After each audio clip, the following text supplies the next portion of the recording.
Jordan, and this is Yes, But Why podcast.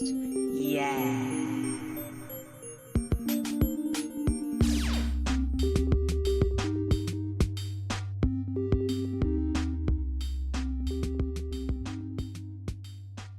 So are you originally from Austin?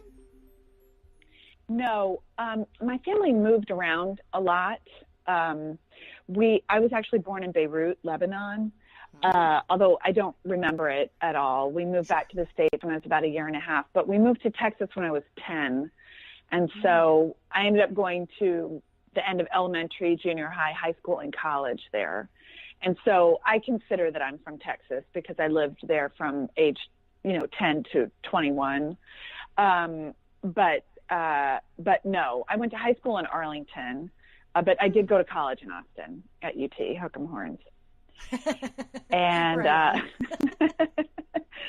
and then after college, I moved to Chicago, and that's sort of where I encountered improv for the first time. Did you know improv was there, or did you go with an eye to theater? I did. So I wanted to be a part of Second City. So at UT, so I have a theater degree from UT Austin, and I loved it. And we didn't do any improv when I was in college. They might have it now, I don't know. But they do. But there was something about, like, I never wanted to be on Saturday Night Live, but there was something about Second City that was attractive to me, and I don't really know what it's based on because I had never seen a show at Second City. So I don't know. I don't have a moment where I don't have a memory of somebody saying, "Oh, you should do Second City." I think part of it, truthfully, was that I was afraid to move to New York or Los Angeles, and I thought, well, Chicago seems like a good, like, middle ground. And Second City is there. And also the Goodman was there and Steppenwolf was there. I've never worked at either one of those places, but, like, I knew that there was a lot of theater there. And so, so I moved there. It's just like bananas now, like, when I think about it, because I had during the summers when I was at UT, I did summer stock in upstate New York at an opera company called Glimmerglass. And I didn't sing. I did wardrobe. I worked in the costume shop, and I was a dresser. And so the summer that I graduated from college, and then I went and I did this summer stock job. And one of the singers, a chorus singer, was leaving his apartment in Chicago. I don't even remember this guy's name, but he was leaving his apartment in Chicago. And I said, I'm going to move to Chicago. And he was like, do you want my apartment? And I was like, okay, yeah. So then I went back home to Texas, and this dude mailed me the keys to his apartment, and he gave me the address, and then, like, told me that he had told his landlord that I was just taking over his lease. And indeed, that's what happened. Like, so I drove up there with my mother and my grandmother to this apartment I had never seen before. Wow. And it was so weird. Like, who would do that? Like, the whole thing is just odd to me. And then I think we got there on a Friday, and that night we called Second City and said, have you ever been to Second City? I actually haven't. I've only been to Chicago once. Okay. Well, so at this point, they had two stages, and maybe they still do. They had the main stage and something called the ETC. And the main stage was sold out, but we could get tickets to the ETC. So we did it. We got these tickets to the ETC, and it was like being hit in the face with the frying pan. I had never experienced anything like it. The ETC was the secondary stage. And just so you understand, at this point, the show that I saw on the ETC, Stephen Colbert was in it. This was before he moved up to the main stage. This was a while ago, and then Ian Gomez was in it. This wonderful actress named Jackie Hoffman was in it. And, like, it was like, I had never experienced anything like it. It was amazing. And my grandmother, I remember, thought it was a little off color, which it was, but I the following day I like called and like signed up to audition for their classes and stuff like that. And so and Second City is geared towards sketch, but you start with improv. And it was just like a door full of sunshine opening up in my brain. It was amazing. It was amazing, amazing, amazing. I love that you're like, I wonder how weird is it for me to move to a city with a key and hope I get there. Yeah. But that sounds like the best adventure. Like, I'm like, I want to do that now. Is that crazy? Yes. I mean, it was so weird. I mean, like, it was great. So kind, you know, like so trusting. And that my parents were like, okay, cool. Yeah, I guess you're going to go to this guy's apartment that, you know what I mean, I got there, it was empty, which is fine. But sure enough, like the landlords had been told that I was coming, and like they were like, okay. I mean, there was no credit check. There was like, I didn't give them a security deposit. Maybe I did once I got there, but like there was no, like, it was just so weird to me, like thinking back on it, that because now it would take a lot for me to take an apartment without seeing it. Yeah. But then I was just like, yeah. And it was a beautiful apartment. So it turned out great. Well, 20-somethings will do anything, you know. You're like, hey, here's a wild adventure. You want to do it? And they're like, yes. And you're like, do you want me to tell you about it yet? And they're like, maybe. It's fine. Like, yeah. I mean, I was like, cool. This seems to be how people do things. So, yeah, okay, cool. Thanks for these keys. And I don't even remember the guy's name. God bless him. Anyway. You know, it's funny. I moved to an apartment like that in New York. Like, a friend of mine was like, hey, my apartment has like 7 rooms and one of the roommates is moving out. Do you want to move in? And I was like, yeah. And I mean, you're just like, sure. Drove there and didn't know what it was. My dad drove me in the same way. That's why when you're like, my mom drove me, I was like, it's the same. It's great. Like, was your mom like, oh, phew, this place is nice? Because my dad was like, oh my God, I can't leave you here. And I was like, it's okay. Oh, so no, my mother, I think, was impressed with it. Now, it was like a 4th floor walk up. But it was, even as I look back on that apartment, it was beautiful. Like it was beautiful. It wasn't in the best part of town, but it had a gate and it was a gorgeous, like, vintage apartment. And, you know, I ended up moving somewhere else that was closer to the L and stuff like that. But like for me, taking something sight unseen, it was miraculous, like miraculous. Yeah. I love it. And I love that you went to Second City the first night you were there. You were like, getting it done, doing it, getting involved. So did you sign up for a class right away? I did. So then they had, at that point, you had to audition for the classes, although I think everybody got in. But so I got into the classes, and I must have started like the next week, which is very actually how I am. Like, I'm just somebody who gets shit done. So like, I'm just a woman who gets shit done. And so it's interesting to look back and realize, oh, I've just always been that way. Like, then I called the next day, and then I set up an audition, you know, because they had new classes starting like every 6 weeks or something like that. And I moved there in August. So they were having, you know, classes were starting in like September or whatever like that. So I got immediately in and started taking classes and went through the program. And then I auditioned for the way the hierarchy there worked at that point, this was in the 90s, was that you went through the classes and then it was advised that you got a job there. So you became a bartender or a waitress, or you worked in the box office, or you worked in the office. And then you auditioned for the touring company. And so I got a job in the box office, which I have a lot of fond memories of. And then I auditioned for the touring company twice. And to this day, I think I had actually okay auditions for both of them. And I didn't get a call back. And I remember leaving, like quitting my job in the box office, just really feeling betrayed by Second City, which is now I'm like, girl, get some thick skin. But at the time I didn't really have that skill. And I really thought it was the end of the world. And I had a boyfriend at the time who was progressing and through the company, and he got a call back. And I just remember it was a very painful time. And now, well, I don't know. I mean, again, it's like early 20s. You're like, this is the end of the world. And then now I'm like, no, it's fine. But, well, I was really hurt. Sheryl Crow said it best. The first cut is the deepest. Yes, so exactly. When the first time you're told you can't do it, or you're given the rejection that is what you're told in school you're gonna get, but you are always like, I used to be like, it's fine, no one's ever gonna say no to me, but it was like, oh yeah.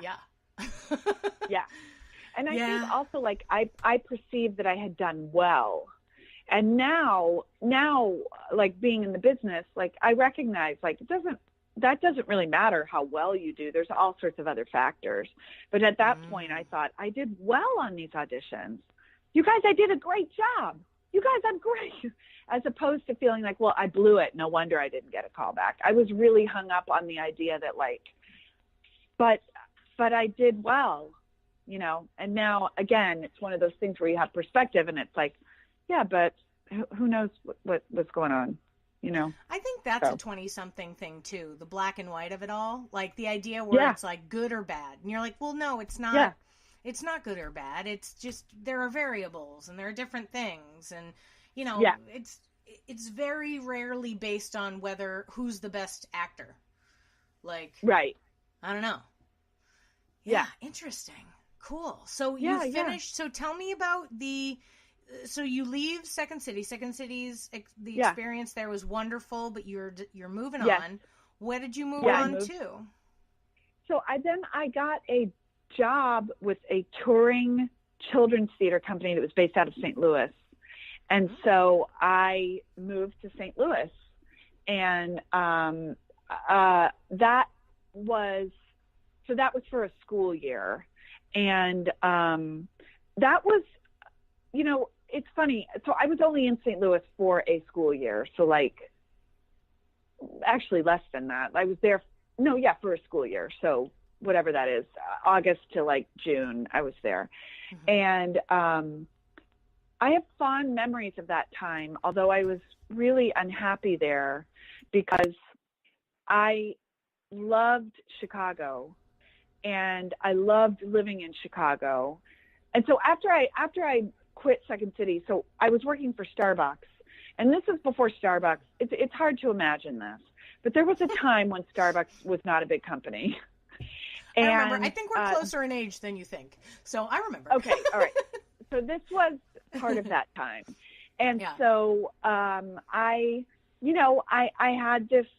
I was working at Starbucks, and so basically I had a conversation with myself where I said, can I really turn down a, full-time acting job to continue working at Starbucks? And I said, no, I can't. So I picked up and I moved to St. Louis, which I have fond memories of it now, but I did not like it when I was living there. It was, St. Louis to me at the time seemed like a pale imitation of Chicago. I wasn't in the same sort of social, when you're doing improv and you're just in such a social place, such a, and this just wasn't that. I was working as an actress during the day, touring, elementary schools and maybe junior highs too. And then at night, I just didn't have anything I didn't know anybody. I had very few friends. And so it was a real transitional period for me because then I thought, well, maybe I should move back to Chicago. But for some reason, I felt like that was a step back. So I was like, I'm going to move to Los Angeles, but I was afraid to move to Los Angeles. So I went about this and I was like, well, I'll go to grad school then, because then it will be a legitimate way for me to tell people I'm going to move to Los Angeles. Because I don't know, have you ever lived here in Los Angeles? No, I have not. Okay. So the thing is, people hate it. People love to hate it. Sure. But it's generally the people who have never lived here. And so that's where I was at that period of time, where it was like, oh, people are going to tell me it's so hard. People are going to tell me it's so big. People are telling me I can't do it. People, people get shot on the freeways. There's riots, like all this kind of bullshit. This was right around, well, I guess this was after O.J. Simpson, but it was like, oh, it's so violent. There was just there's a mystique around the city that once you live here goes away. But at the time I thought people were just going to tell me I was stupid. So I was like, but if I go to grad school, then people will tell me I'm smart. So I auditioned for, it was not a great plan. I ended up getting into grad school at UCLA and so in the theater department for an MFA in acting. And so I moved here for that. And my parents were both like, what are you doing? And I was like, I'm going to go to grad school. And they were like, why?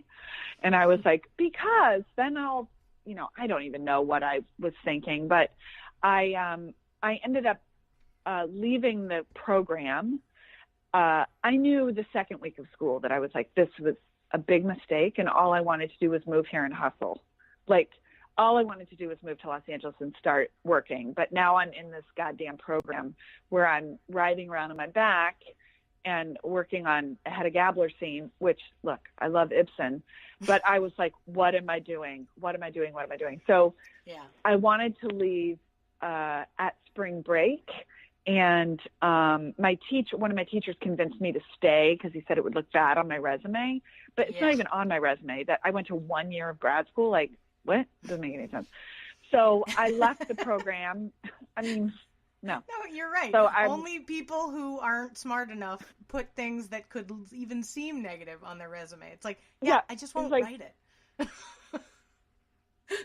I'll just leave that off. You don't put jobs on your resume you got fired from. Right. Like I worked at Subway, but I got fired. You just leave it off your resume. So, but whatever. I stayed through the first year and then I left the program. And I'm sorry, my cat is on my lap and he does not like it when I'm on the phone and not paying attention to him. So sorry. So, sorry, cat. Get over it. I get two behind me. If you hear them, I'm sorry. No, I love it. But anyway, and so then I left the program and then I just immediately started, I got an agent, I got my SAG card, I started auditioning for things, I booked a couple of commercials, and so then I just started working and I was so much happier.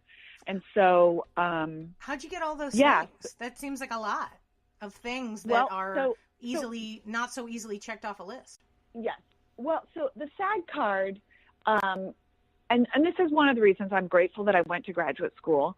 There was a guy that was the boyfriend of a woman who was in a different class from me. She was the class ahead of me. And we, in school, they had done this combined class where we wrote sketches. And so we wrote as a group, we wrote this. So we had a sketch show, basically, is what happened. And her boyfriend, who I think is now her husband, was a television producer. And he had worked on The Golden Girls, and he had worked on a lot of stuff. And he basically hired several of us to be background on this show that he was writing, producing at the time called The Naked Truth, which starred Téa Leoni and George Wendt. And so in order to get your SAG card, one of the things you have to do, one of the ways you can get it is to do 3 days of background work. And so he hired a bunch of us for 3 days in a row as SAG background. So we got paid $100 a day or something like that, or it might've been less than that at that point, but then we were eligible to join SAG.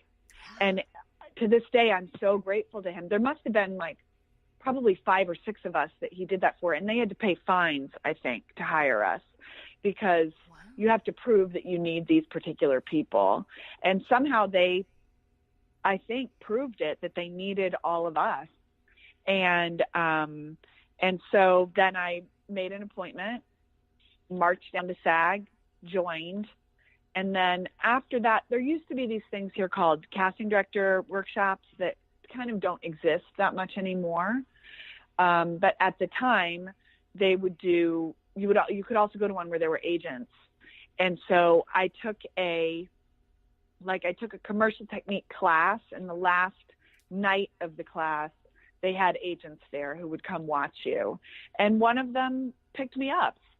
And, because I was already SAG, and so picked me up, and then I started auditioning, and then I was doing casting director workshops for TV shows. And there's a role called an under 5, which means you have under 5 lines.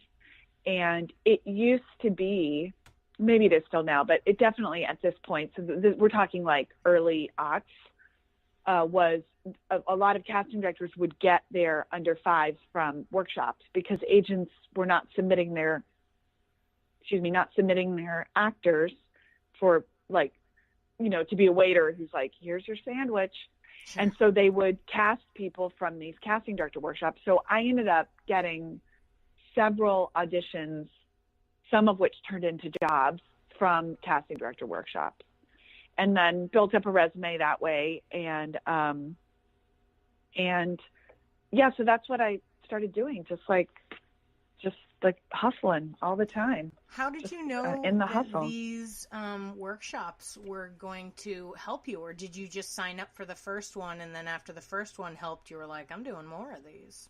Yeah, that's what it was. And there at the time, there were some, there probably are some still that are kind of scammy, but like there was, I had done a big headshot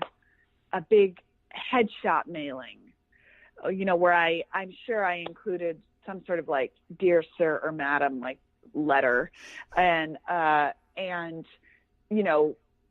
basically what I have since heard is that sometimes when you were doing those things, that the agencies who weren't interested in you, because I did them to agents, would then, I don't know if this is true, they would throw them away or they would sell them to these, casting director places. So I got called by this one that made you buy a package. And so like I bought 4 classes, and anyway, they all ended up, they worked, and they were not expensive. They were, like $25 a class or something like that.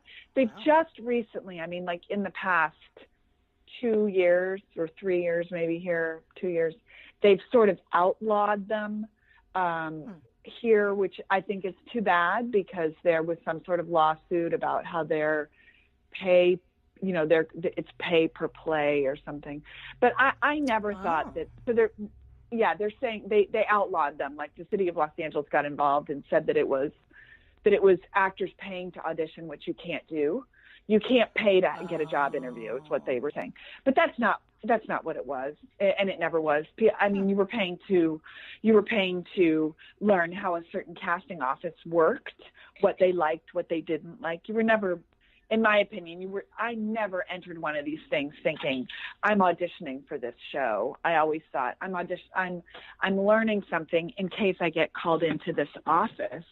I know that they like me to be word perfect on my sides, or I know that they will let me improvise, whatever it is.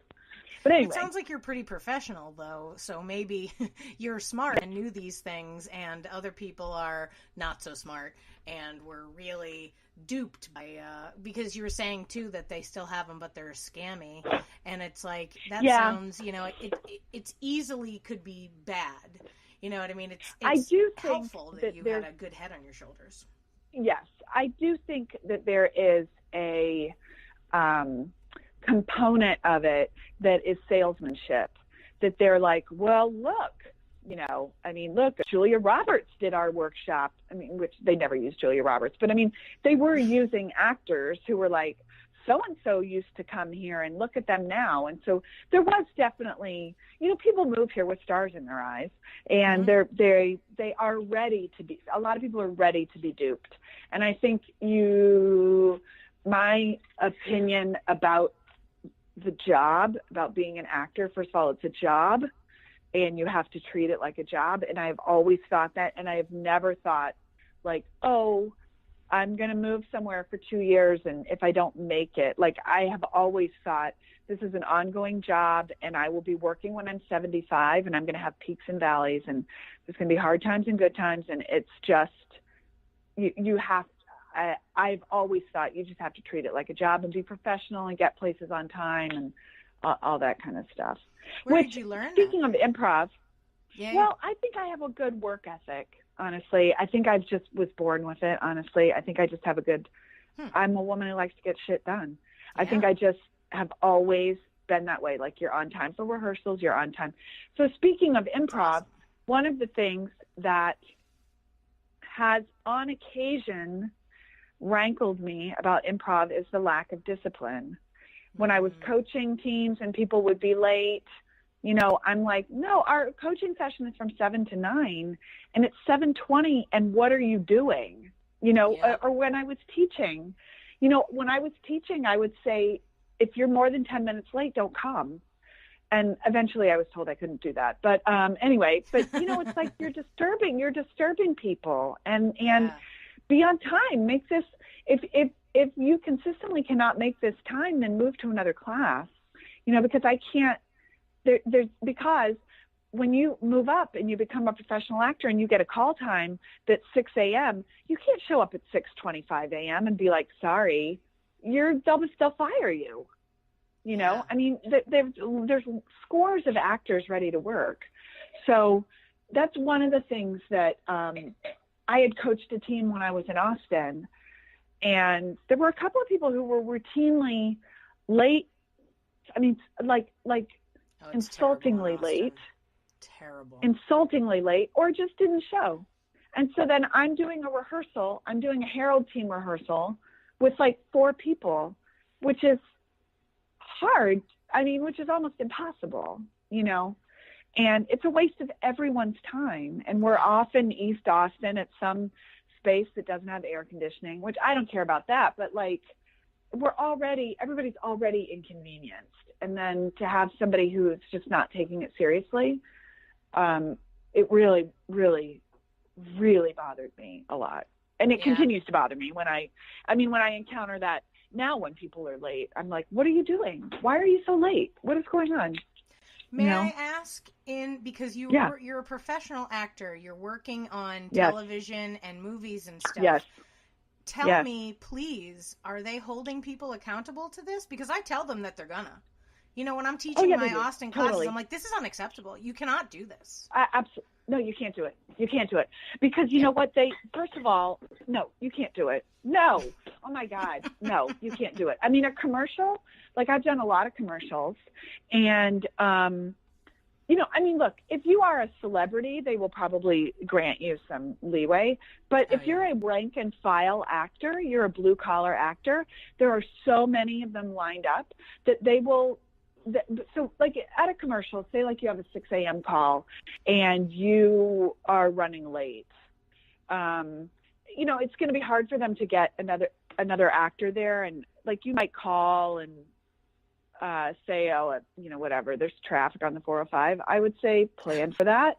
But you know, that you're going to suffer the rest of the day, and production is going to call your agent and say, this person was 25 minutes late. And then your agent is going to call you and say, what the F? Why were you 25 minutes late when you had a 6 a.m. call? There's no traffic at 6 a.m. Oh, I overslept. It's like, forget it. I mean, like, there's too many actors lined up who are ready to work and who are talented. So, yeah, I would absolutely impart all of that to your students, because just and it starts with class. If you can't take class seriously, then I mean, that's the work, you know. I mean, that's absolutely part of being a professional actor, is making it to class on time, and being present and being respectful of other people's time and the work that they're doing. And so when people if you can't be on time to class, then why would I think you're going to be on time to a set, you know? And the other thing is that people, you know, everybody here in Los Angeles, I mean, this is a stereotype, but it's true. You never know who people are, meaning you could be behind somebody in line at Starbucks and you could think, God, that person looks like a slob. And then it turns out they're a producer who works with Ron Howard. You know what I mean? So it's like, so you I feel that way during South by here. Yes, of course. Whenever it's South by Southwest, I'm like, oh my God, who's that person? Exactly. And it's not like you have to be nice to every single person, but it's like you piss somebody off early on and you don't know where they're going to end up. And because people move around, I mean, they do that there too, but like, yeah, so I would definitely, people got to be professional. You've got to have a good work ethic. In the world of doxing, I feel like, yes, you do need to be nice to everybody. Like, it's impossible. The internet is alive at all moments. Like, you go out in the world, if you leave your home, actually, you know what? No. If you put your fingers on a keyboard of any kind, or if you leave your home, be nice to people. Mm-hmm. Like, why is it so hard?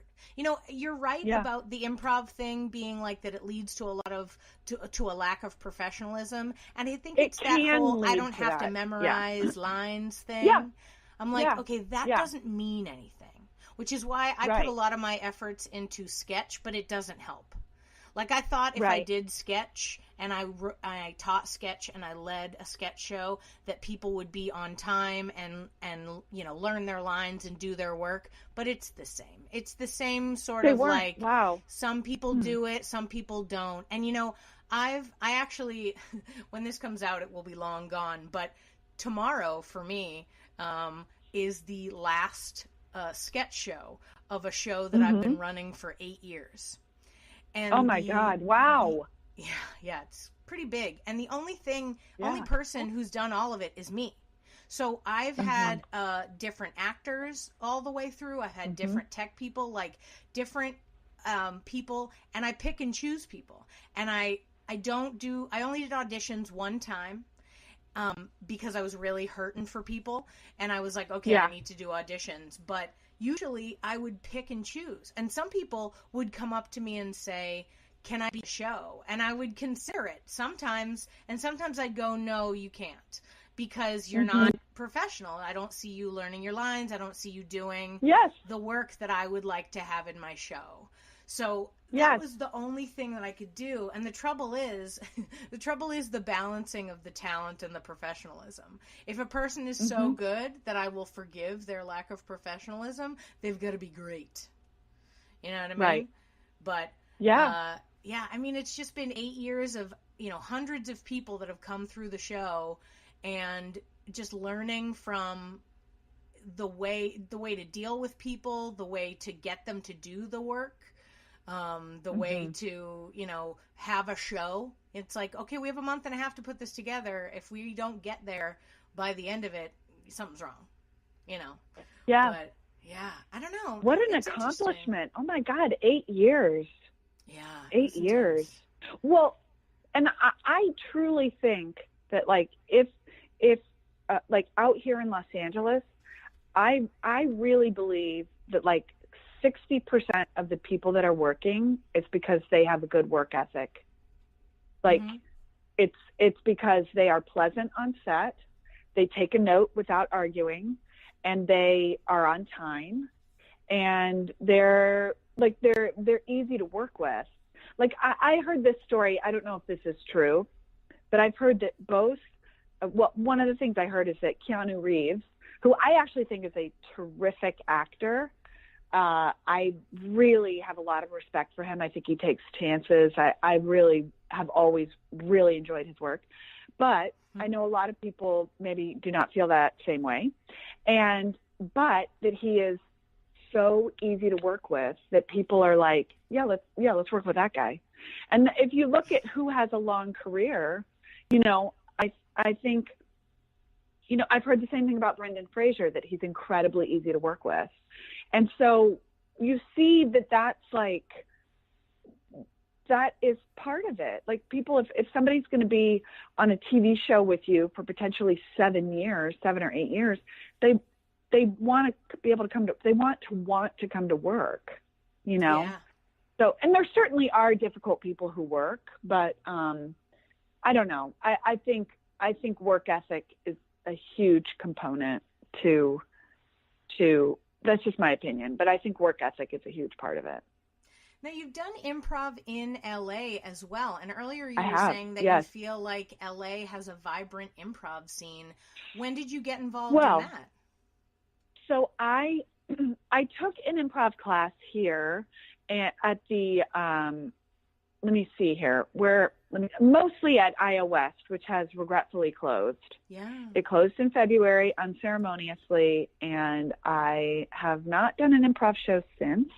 It's a bit of a heartbreak, to be honest with you. And it's been a long grieving, because my initial thing is to be like, well, that's art and that's what happens and something else will come out of it. But it's been a slow, painful realization that I really miss it. And I'm sad that it's gone, and I'm sad that it went as quickly as it did in the fashion that it did. And I miss everyone, and it's been hard. Did everybody just scatter to the wind? Yeah, I mean, like, basically. There have been a couple of small theaters that have opened up, people renting spaces, but it's weird. The interesting thing about it is the collective grief. I've never had an experience of collective grief with somebody or with a group of people like this, that there are so many people that you can be like, IO West, and they're like, I know. And so I've never had that. And so that has been nice. And people still post about it on Facebook, and a bunch of people will comment and be like, remember this. It's just hot. But yes, to answer your question, people did scatter. Nobody has opened a brick and mortar, hey, everybody, this is 7 nights a week. Here we are again. IO West had a bar, which just served, for lack of a better metaphor, like a Cheers. Mm-hmm. You could go there. It was open 7 nights a week. You could go there. I think maybe it opened at 5 or 6. You could go there at 6 o'clock at night and know that you were going to run into somebody that you knew, even if you didn't go to see any of the shows. And the parking was terrible. The neighborhood had gone down. But that space, the air conditioner was constantly out. The backstage was weirdly water rotted, but like the couches were potentially stained with semen. But potentially, it was our potentially. All right. Okay. Positively. All right. Okay. And the carpet was worn and all that kind of stuff, but it was our place, and so it's a big loss. And I taught there, and it's a big loss. But I do think that Los Angeles has, there's UCB, there's the Groundlings, which is focused on sketch, Second City, which is focused on sketch. There's another place called West Side. That a bunch of people from IO went to West Side. And then there's another theater that's open called Revolution. And that's a bunch of IO, that's one particular wonderful IO person named Paul Valancourt opened this theater. And, but it's not quite the same, it's not quite the same. It's not quite as concentrated as Austin was. But I do think there's a lot of improv here, a lot of it. Yeah. Awesome. Yeah. I mean, that's good. Do you find that you see a lot, the idea of the lack of professionalism aside, do you think you see a lot of fellow improvisers in auditions and stuff? Are they all working all the time. Oh, all right, good. Yes. That's great. All the time. All the time. Yes, all the time. And yes, here in particular, having improvisation skills is highly coveted. Yeah. Especially in commercial auditions, because commercial auditions a lot of times are improv. And so they want somebody who can, you know, say the copy, but still make it sound normal, and also can take direction quickly and kind of pivot quickly and do, you know, it's like commercial auditions are a little bit like a game of like New Choice. And so so yeah, absolutely. So many of my improv friends I see in commercials particularly. And then actually I just watched an episode of this show called Single Parents, and I saw two different people on it that I knew from IO. And I was like, oh my God, I was very excited. I do that all the time too. Yeah. Anytime I see, even if I don't know the person personally, like, cause I know, you know, a good handful of people that are doing stuff on television, but usually it's just like I see the same girl. Like today, I saw this girl that I had seen in one commercial, in a second commercial, and I was like excited for her. Like I was like, hey, yes, of course. Of two different things. I'm looking at your face a bunch right now. Good for you. Yes. And I don't know who she is. To book anything, really anywhere, to book a play, to book to book an improv, to book a sketch show, to book anything, it's such a triumph. It's such a miracle, you know, because there's so much talent. So I think like all of that needs to be celebrated. Whatever it is, you book something, I'm like, good for you. And actually, it's not just about booking, but like I do, when people get callbacks or an avail, which is what we call here. You know, when I was in Austin, they called it a right of first refusal, but here they call it an avail on a commercial. And so you get an avail. I'm like, take yourself out for a drink. That's like amazing. Amazing. Yeah. You know? So. Yeah, absolutely. So how do you think for you, you know, so you've done so much and you've been involved in it, you know, how do you think you've maintained it? Is it just your outlook of it as a job, like just keep trucking, just keep working? What do you think gets you to keep doing it? Well, so I think I have value. I think I have something to offer. And awesome. I also know that like when I'm on a set, like I know that I'm good on a set. I like being on a set. And I also like all of the aspects of being an actor. I like having to I like having to take headshots. I like getting last minute auditions. I like having to get on the freeway to get to an audition at 5:30 in the evening. Like I like all of that. Like there's that, I'm going to paraphrase, it's that Teddy Roosevelt quote about like being the man in the arena. I'm not exactly sure what it is, but it's like something about you're the man in the arena. And I'm like, that's what I am. I'm the man in the arena. Like I am doing it. I am in the business. Like people who come here on the turn-up truck, like I'm doing it. I am having to drive and find parking and look at my sides and walk on the lot and get nervous and do my audition and then doubt myself when I leave. But all of that is the like glory of being an actor. Like I think that being an artist, there is something so holy about being an artist. There's something so reverent about being an artist and being vulnerable and giving of yourself to the world. We don't, you know, and so all of those aspects of being a working actor, I love. And the thing is, so I was living here for a long time and then I moved back to Austin. And what had happened was that I think part of it was that I was potentially in some sort of midlife crisis. Sure. And also Austin seems like a great place to go with a midlife crisis. Yes. I think that there was definitely that aspect. I think like I don't have any children and I'm honestly fine with it. But at that point I thought, well, if I'm going to be someone who doesn't have kids, then I don't want to miss my nieces and nephews growing up. And they were living there at that point. They don't anymore. They've moved to different parts of Texas. But so there were all these sorts of reasons that I was able to sort of justify moving to Austin. I thought, oh, it's going to be cheaper. which, by the way, anybody listening, it's not that much cheaper than Los Angeles. Huh. Just so you know. Interesting. Yes. Certainly not now. It's very expensive now. No. So, but I think also part of the reason I moved is that all of those components of being a working actor, the last minute auditions, the preparing auditions, the driving to Santa Monica, the auditioning for a diarrhea commercial, all that kind of stuff, it had all gotten, or diarrhea medicine commercial, not a commercial for diarrhea. It had all, they don't have to sell that.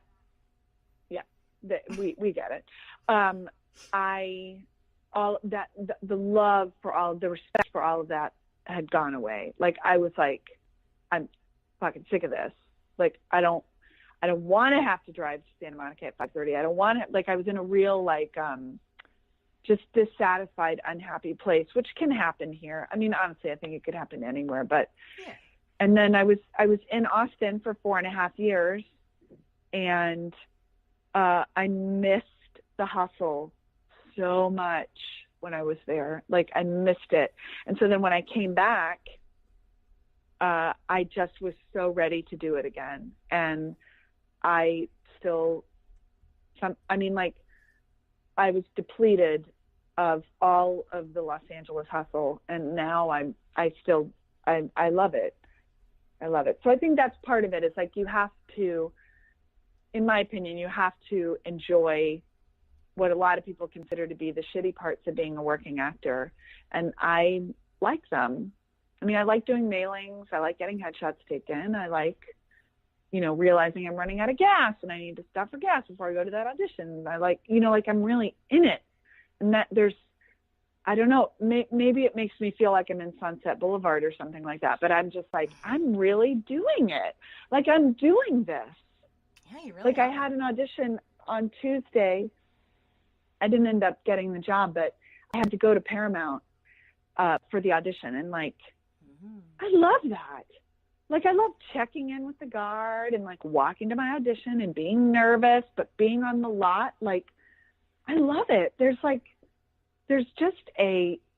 glory in that. And I really do think that being an actor and being an artist is an honorable profession. And I think sometimes people don't think of that. They just think of the fame, but they don't think of the honor involved with really giving of yourself, the vulnerability, the willingness to just show up, and without any result, because usually you don't get the job. So. Sure. Yeah, I heard somebody say recently that there was somebody talking about how, people look down upon it, but to provide entertainment for anybody, to make people laugh. I mean, we were watching these shows to enjoy it. Like, I don't watch that many commercials anymore, but man, I love them. I really do. Yeah. I wish they didn't work on me. Like, I wish at the end I didn't want to buy whatever they wanted. But I do love the little jokes or the little, like, thing, And I mean, there's just something great about it seems like it's fully ego driven, but realistically I think of it as altruistic. You're like giving something to an audience. You want this audience to have a good time. And it can be, it can be an ego boost if they're like, oh my God, you're so amazing. And that's great. Right. But, like, just the act of being on a show or in a commercial where at the end someone's like, oh, I'm delighted. Like, you've made them happy in that moment. And that's great. I mean, that's why I got into comedy. I did serious theater for a while, or what do they call it? Straight theater. And then I did, when I got into comedy, it was like, this is the effort I've been looking for. And even though it's harder now in the world, like, to be a comedian, how do you make jokes when the world is crazier than anything you could ever think of? I know. But I kind of like that. Like, I'm like, no. Like, when I teach sketch, or when I lead my sketch group, I go, the second, if you're writing a 3-beat sketch, the first beat can be something that exists in the world. The second beat has to be something that, like, you'd think, is that real? And then you Google it, turns out not real. But the third thing cannot exist. I was like, so don't bring me sketches where the third thing happened or can happen. Yeah. Nope, I'm not interested. The world is insane. Try harder. Yeah. Well, and the other thing, it reminded me when you were saying about, like, if somebody, there's an ego boost, but also it's hard. Like, there's skill involved.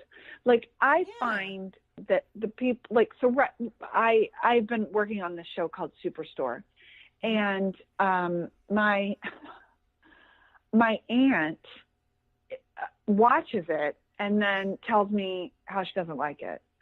And I'm like, so why are you watching it? And like, do you not know how difficult it is to get a television show on the air? And well, of course she doesn't, or like people that, if you do an improv show and then afterwards they're like, oh, I thought you were going to say this. And it's like, I mean, I didn't say that because I'm not you. So I wasn't in your brain. But like, there's a skill involved in being an artist. And like, I think, going back to an earlier topic about or we sort of touched on it, the like potential laziness of improvisers in some arenas.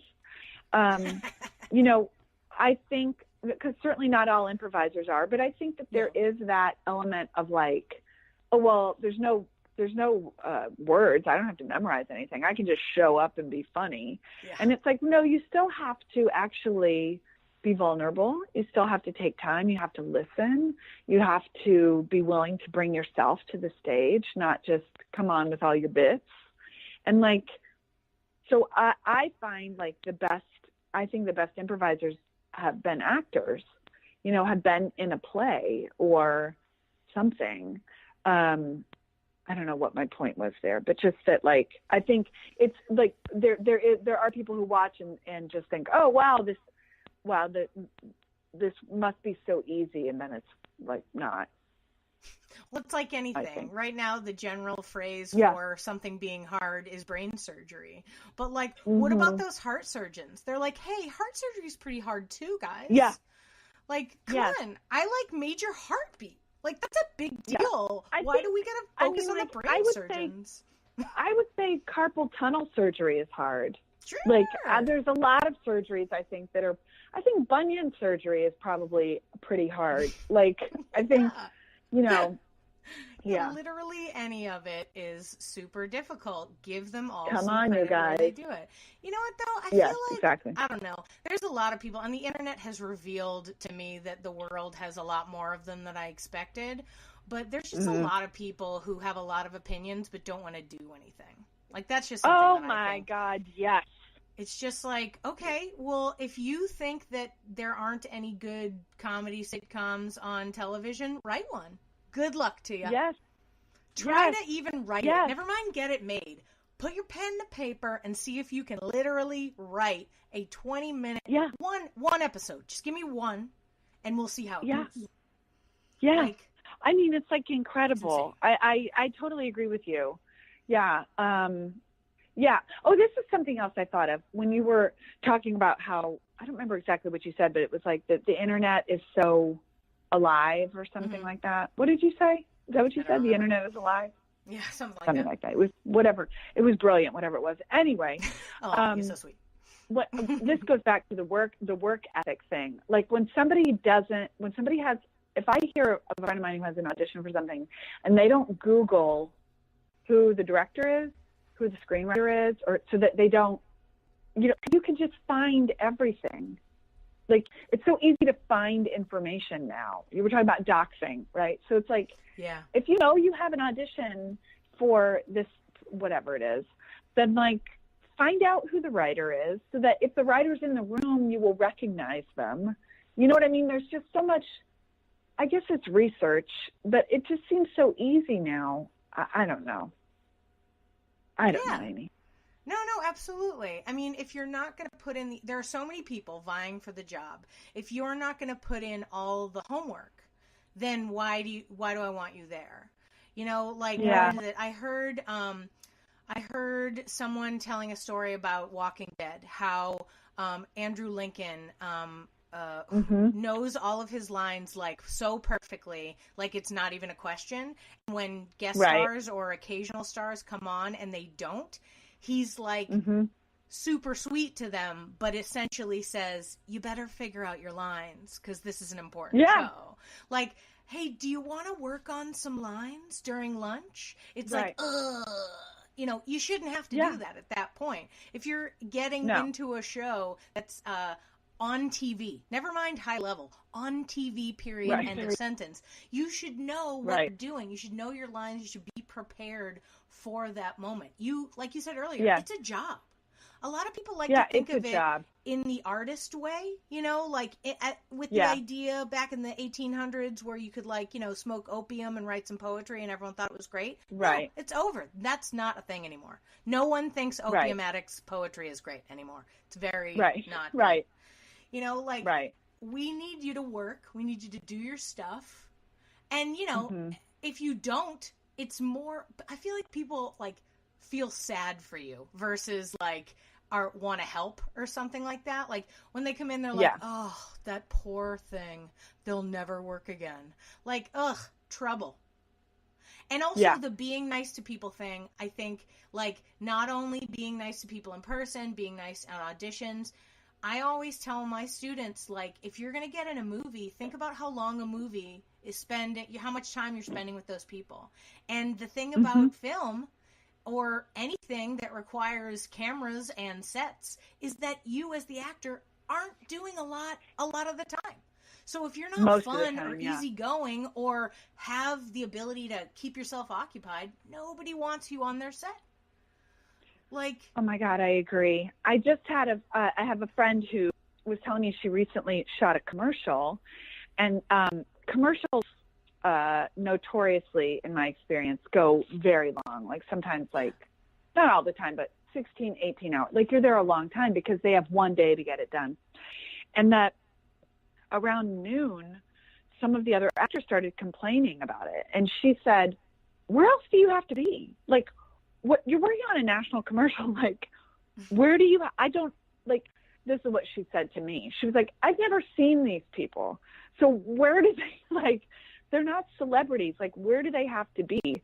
Like that, I think there is a, I think maybe it's in Austin too, or maybe it's just an artistic thing, but like that there's a status associated with complaining about things, like, as opposed to thinking, wow, look at what I'm getting to do, and I'm going to show them value. I'm going to get hired again. Like, I was taking an acting class from a casting director, and he said, your job is never to book the job, it's to book the room. And it's like, oh yeah, exactly. That's what it is. That's what it is. It's to book the room so that they continue to call you back.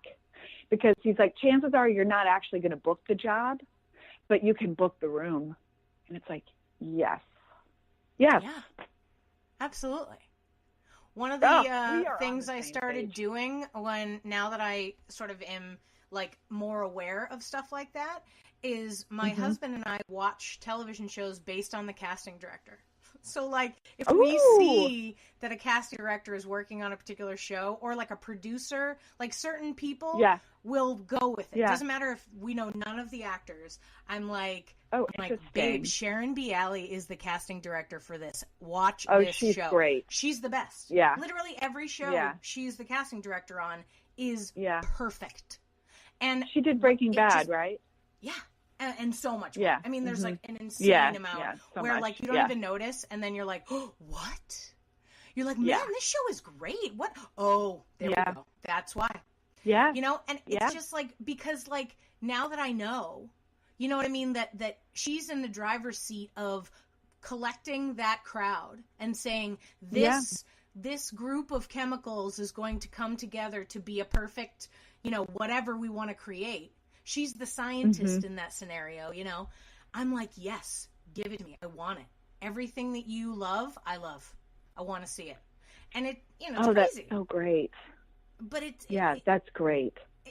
It's like, now that I know, it's almost like your sweet aunt who doesn't know is watching shows, believing whatever it is she believes about what happens. But the more I learn about what actually does happen, the more I like hone what I watch and how I watch it and stuff like that, and it just helps, or even just sending out positive things. Like the girl that I saw in 2 commercials today. Like I said a little prayer for her.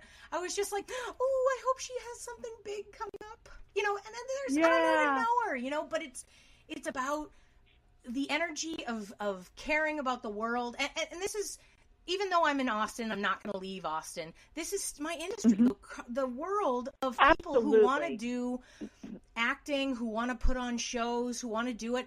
I'm excited for them to do it. I want them to do it. Part of what I'm glad that I'm learning this stuff even from our conversation, because it helps me the next time I teach a class to say, guys, for real, this is what you need.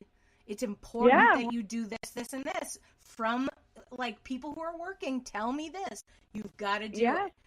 Because they're the ones. Half the people that I've taught have moved to LA. I don't know if any of them are working. Sadly, I haven't seen many of them, but occasionally there's a person here and there, and I'll go, look, that person, cool, look at you. Yeah. I don't know. I think you're right about sorry to keep talking, but No, I love it. Negativity thing that you mentioned about how it's like cool to be negative. I feel like it's a throwback to being a teenager. I feel like everybody thinks it's cool to be a teen, right? Yeah. And teens are real negative about everything. If you like something, you're out. And then all of a sudden it just becomes that in adult life. Yes. And to not, and to like be like, oh, I don't care if this happens, as opposed to being like, oh my God, here's my open heart. I want this so much. Or here I am presenting myself. I am 100% in. There's just it's status. It's absolutely status to be like, here in Los Angeles particularly, there's a status associated with being jaded. And it just is like stupid, and it's pointless, doesn't get anybody anywhere. To prove that you like know something, or like if for some reason I say, oh yeah, I had that audition, I didn't get that job. And they're like, yeah, well, I mean, you probably thought, of course you didn't, or whatever. And it's like, what the fuck are you talking about? Like, I'm not upset about it. I'm just telling you I didn't get it. I'm just saying I went in, I did my job, and they went a different direction. It's like, but there's absolutely a status associated. There's it's like stupid to be excited. It's stupid to be, just vulnerable. Vulnerability. I've become very into vulnerability, and that there's actually a power in vulnerability as opposed to a weakness in it. But I think here, probably everywhere, I mean, if we look at the president, the man who is president, like, he never shows any vulnerability because he perceives it to be a weakness. And so that's so funny. I think he's all vulnerability. I think of him as just a sad, sore, like, wound. Like, I'm just like, this guy. I don't disagree with you there, but I think he postures. People are sad. Yes. Well, I absolutely think that that's what it is. Absolutely. But I think in my opinion, he doesn't approach things from a like, wow, I really wanted this to work and it didn't, and I'm really sad about it. I think he approaches it from a like, oh, I didn't care if this worked out or not, so fuck you. You know what's interesting is that we were talking about improv, and I feel like that's one of the reasons that improv is considered uncool. Like, even though it's cool, and we all know it's cool, there is this group of people, often stand-ups, but other people too, who say, oh, improv, that's lame. I don't like that. That's not cool. And I want to be like, when it's stand-ups, I'm like, hey, listen, there are 2 different ways to do comedy, alone and with a group. I prefer the group. You want to go alone. I tried alone. Didn't work. Wasn't great at it. It was just me and a microphone, and I don't know what I was saying, but it wasn't good. Yeah. I need 5 or 6 other people to kind of mix it up, But there is this, like, when I was trying to fill classes, when I was, conservatory director of the theater in Austin, I was, like, really having to deal with convincing people it wasn't uncool. Right. Like, and it's, like, purely out of the idea that when you walk in, it's kindness and it's sweetness. I mean, I teach level 1, and I love level 1 because I think that's my favorite establishing level to teach. Vulnerability.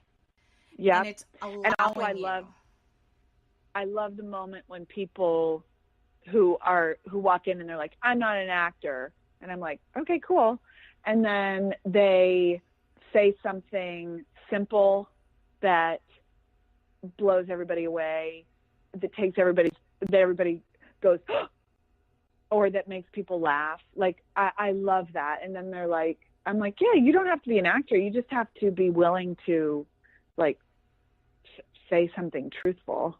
Like, not come on stage with all your bits, It's funny because I used to teach, I love teaching level 1 for that reason, as opposed to, I also taught a level at IO, I think it was level 6. They changed the programs a couple of times, but it was the last level. And I got those students at one point for one level, and they were so caught up in what the right way to do it. This teacher had said this teacher had said that, but I want to do this, but I got to show this, but I want to make sure this gets across. And I was like, oh my God, this is like so much anxiety, like way more anxiety than I had from the level 1 students who were like, I don't want to be here. And I was like, okay. Yeah. I don't know. I only ever taught one graduate level class, and then I went to them and was like, I don't want to do that again. No, I'll take every single new class, but I don't want to deal with that. It's not what I'm looking for. Yeah, I guess I taught 2 and was like, this is not my jam. This is not where I thrive, is in trying to tell these people that everything's going to be okay. I'm much better with the, like, beginning level students. Yeah. So, not to mention the fact that earlier you were talking about, like, when you take classes, it's the work, and then there's doing it. You know what I mean? Like, and I feel like that's the hard part when you get to that, like, final level, is that you can't, like, you almost have to go, okay, now I need you to think about everything that you learned. Maybe write it down in a journal, but next class you have to forget it all and come back. Yes. Yes. Like, try to remember everything that you were taught. Write it down so you don't forget. But when you come back to this class, I don't want to hear any of it. I want you to go back to square one, overloading the top of your scene with, like, hello, father who's standing in the middle of the doctor's office. Tell me about my mother who is in the hospital. It's like, whoa, so many things. But it's funny, I would say to my students, I was like, I don't know what's going on in the scene. And they're like, well, I mean, I don't want to tell them who they are. And I'm like, why? Tell them who they are. Like, the audience is, like, so anxious right now. Tell that person who they are. And they're like, oh, it seems really basic. I'm like, yeah, I know it seems basic, but I just watched this 6-minute scene and I have no idea who you are, because you're both trying to be, subtle. Like, now I've just watched a 6-minute scene of subtlety that I have no emotional attachment to. Like, go ahead and tell me who you are. It's like, oh, well, so-and-so told me I shouldn't do that. And it's like, all right, well, okay, I'm asking you to do that now because I am anxious from watching that scene. I always think it's funny when anyone puts subtlety in any part of comedy. I'm like, guys. Yeah. Because the reason why we're in comedy is not to do subtlety. Well, not only that, but I'm like, you guys, you have no sets, no props, no costumes, no props, no set. Like, subtlety is, like, hardly going to help you right now, because I have no idea what's going on here, because I'm watching nothing. I'm watching 2 people talking. So you've got to give me something. Oh, okay. Well, yeah, but I was going to get to that. And I'm like, all right, well, I called lights because it took you too long to get to whatever it was you were going to get to. Anyway. Yeah.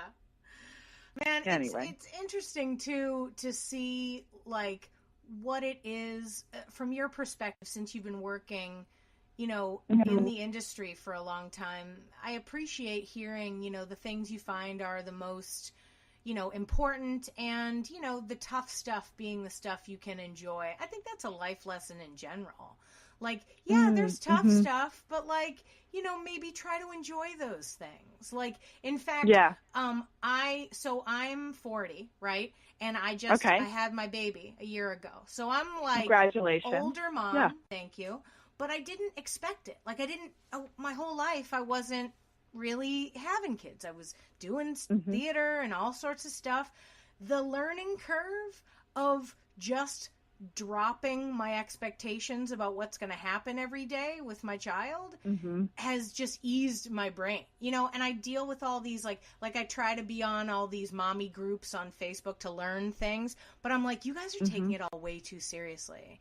If your baby, like, if you can't accomplish any tasks during the day because you're like dealing with a baby who doesn't want to do anything, just be fine with it. Just like let it go. Yeah. Be cool. Like, he'll in a couple years he doesn't want to talk to you. So just like hang out in the room with him while, you know, he might not let you go to brunch, but, you know, try to be okay with it. And I feel like the improv part of me, it really helped. It like really helped. Oh gosh, for just sure. The basic life. Absolutely. You know, and any part of it. I mean, like, you know, between my marriage, friendships, dealing with my family, it's like nothing is crucial. Just like let it be.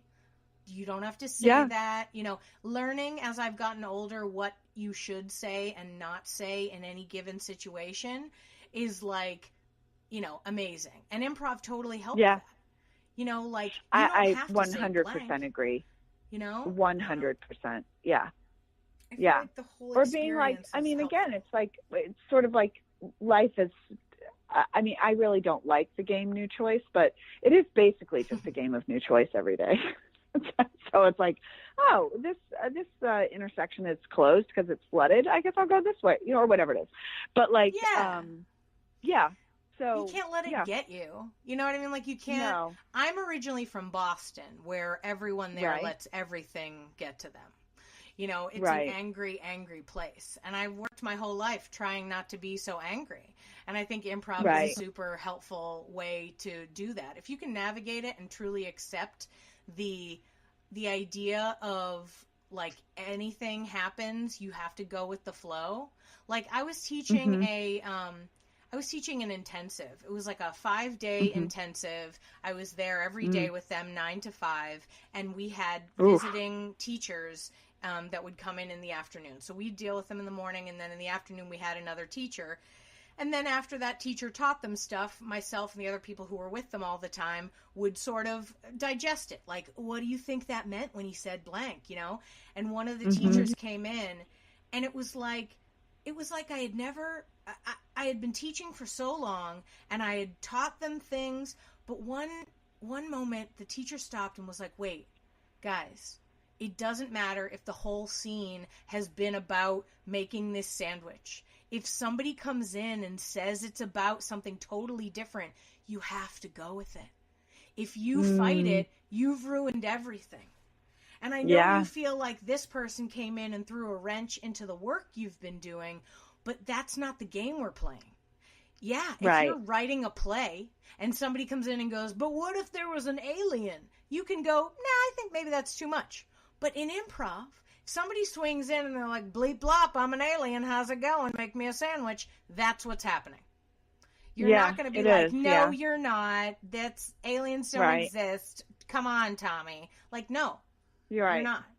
And that idea, the idea of just full acceptance of absolutely everything, just dropping whatever you had in your hands and moving forward has been like just the hugest like life lesson, where it's like just that's a bit be okay. It's a bit freeing. Yeah. Right? It's a bit like, oh, all right, cool. All right. Great. Okay, so this is where we are now, and yeah. Wild. So amazing.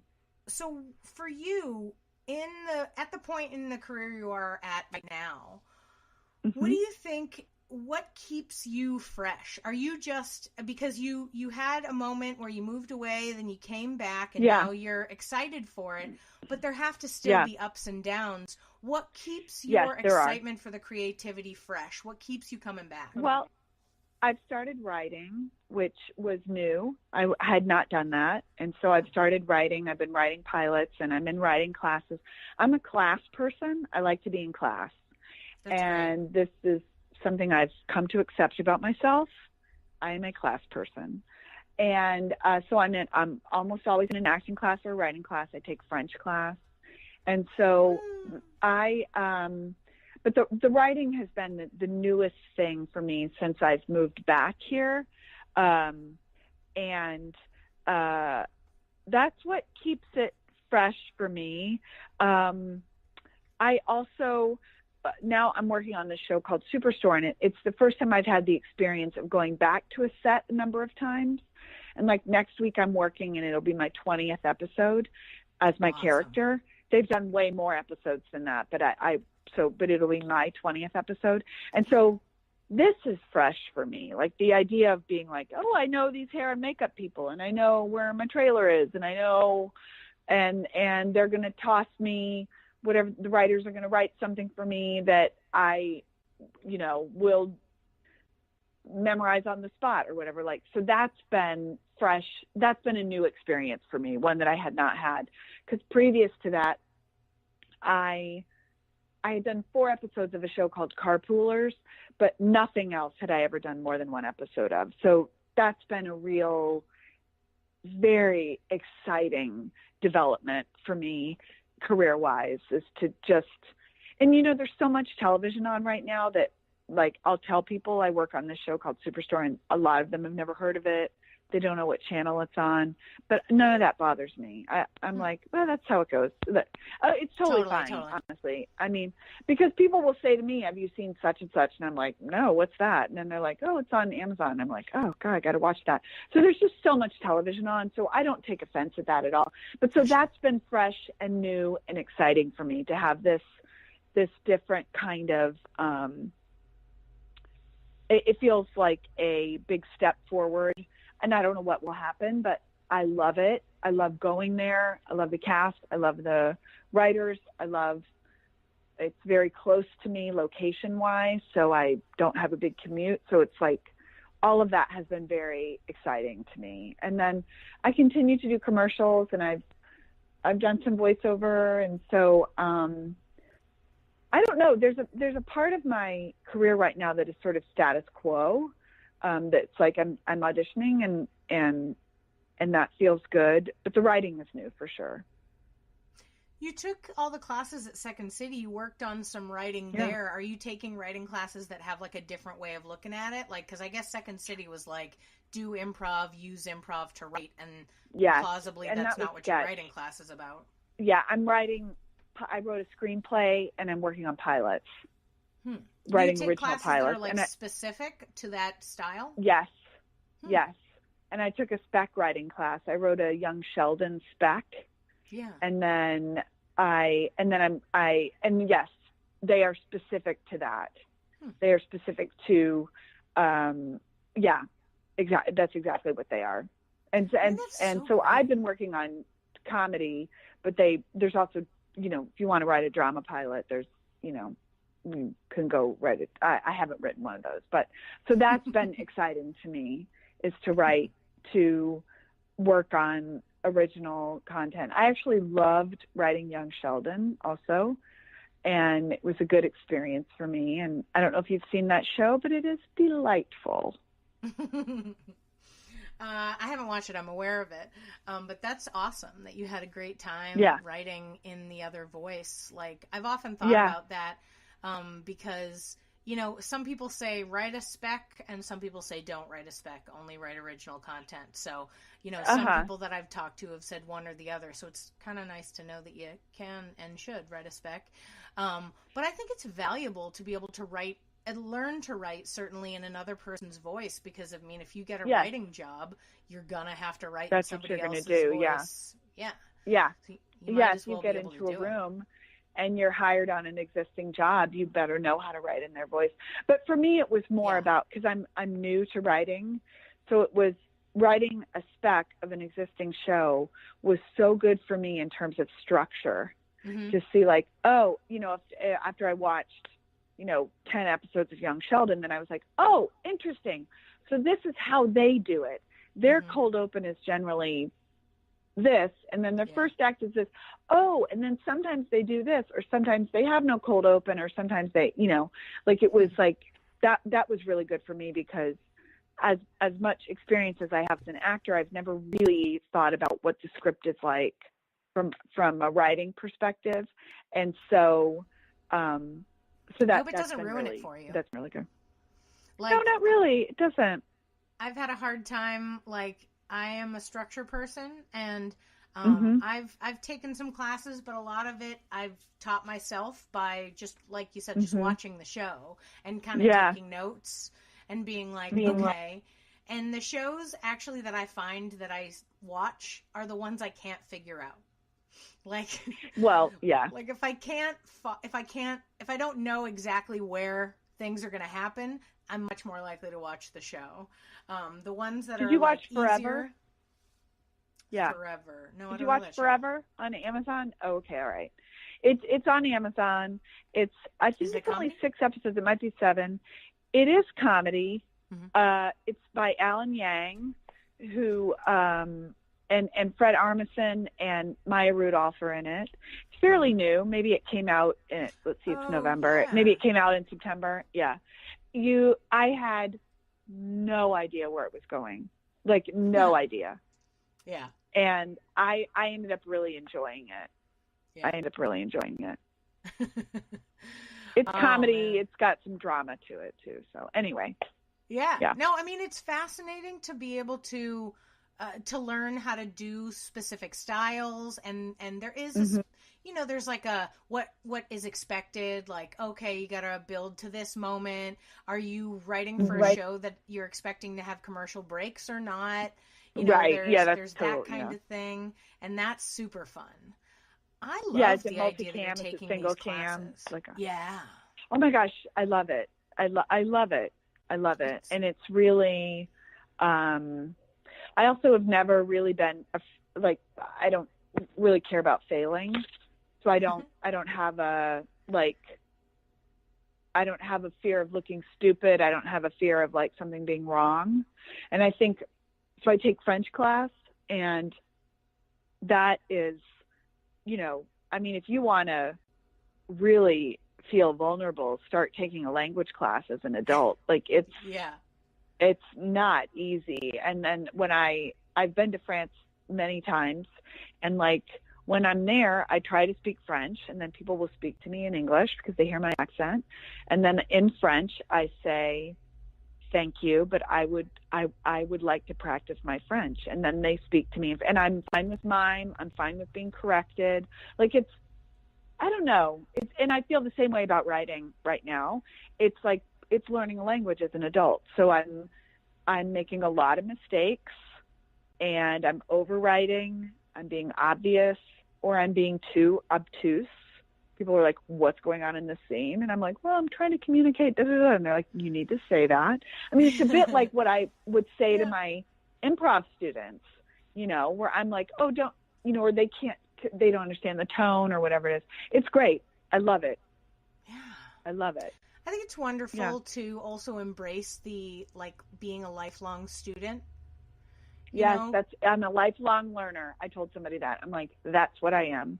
Because there's so much to learn, even when you teach improv, for instance, or you coach improv. I think that's a huge learning experience. I look at every class that I teach as a new, like, you know, fertile ground for me to learn new things.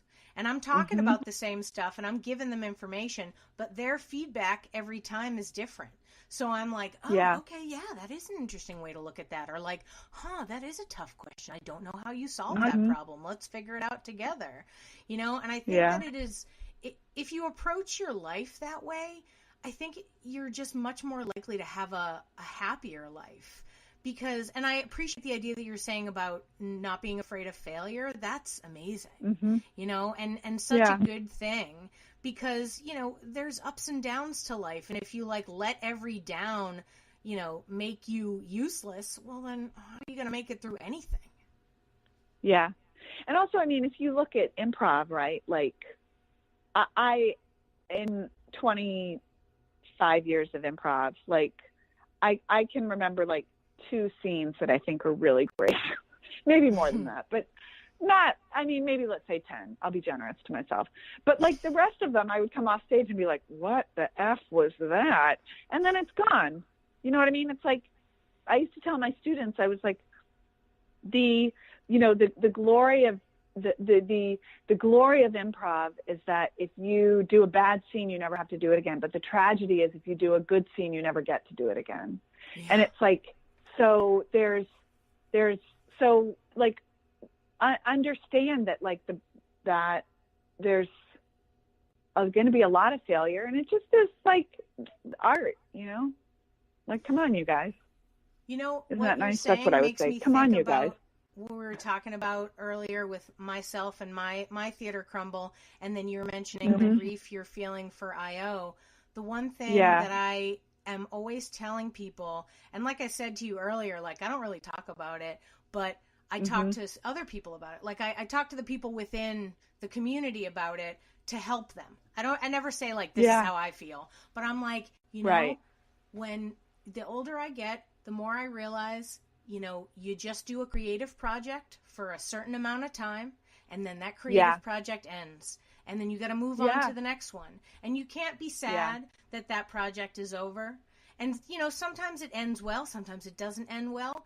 It's like any relationship. Like, you just got to keep enjoying the moment as you're in it, having a good time, working on it, giving it your all, and not worrying about, like, when's it going to end. Because, like, similarly, like, I guess, too, I had multiple experiences. When I moved to New York City when I was in my mid-20s, and I was part of a theater that did like open mics and just sort of avant-garde nights. That was the crowd that I was in. And the theater that we did a lot of our stuff at got closed because, you know, real estate and people didn't want a theater. Yeah. And so they closed it. And so it was like I dealt with that community dealing with the closing of a space. So when it happened to me again, I was like, guys, this is just what happens. It's all right. Yeah. We just got to move forward. There are other theaters. There are more people. I love every single one of the art stars that I did theater and avant-garde weirdness with in you know, the early aughts back then. And I appreciate every moment of that, but I've moved on from it. I'm in a different place. Right. The experience that I had, you know, with the new movement when it was a thing, it was wonderful. It was great. I keep trying not to like discount it as saying like because it ended badly, it was all bad. Kind of like relationships. If a relationship ends badly, you can't be like, well, we were never in love. No, you were. You were though. Yeah. And it's okay. Yeah. It's okay. Like, sometimes things go great and sometimes they don't, and you just got to keep rolling and move forward in that scenario. And I just feel like the ability that I feel like improv helped me to move forward, but I think if you just acknowledge, don't worry, something new will happen. If you keep working, if you keep being part of it, you know, I said, you know how you keep doing this? You just keep doing this. There's no like way to, you know, there's no secret potion you're going to take and it's like, now I'm an actor forever. You just keep going and trying and doing it. Yeah. Like, it doesn't matter. You're famous, you're not famous, you're on TV, you're just doing it on a stage in Louisville. It doesn't matter. Like, it's all the journey, your journey, and it's good. Yeah. Oh, for sure. Yes. We are on the same page. I'm feeling good about this. You know, Irene, thank you so much for taking the time out of your night welcome. To chat with me and to share all this. You've been lovely, and Thank I've just you. really enjoyed this whole chat. It feels cathartic. Thank you. It feels good. Oh, good. Me too. I feel great. It was so nice to chat with you. Yeah. And you know what? Thank you for you just, I know we've never met, but I feel so comfortable talking to you. Thank you so much for, even before we started recording, talking to me about stuff, that was going on that just made me, I just needed to talk about it. And thank you for just being open, because I guess I needed to. You're welcome. And I'm glad that we got to chat. I really am. Yeah, I really am. So thank you so much. Yes. Thank you for being part of the show. And thank you, audience, for listening. I really appreciate all that you're doing, and I wish you all the exciting adventures in your future. Thank you. You too.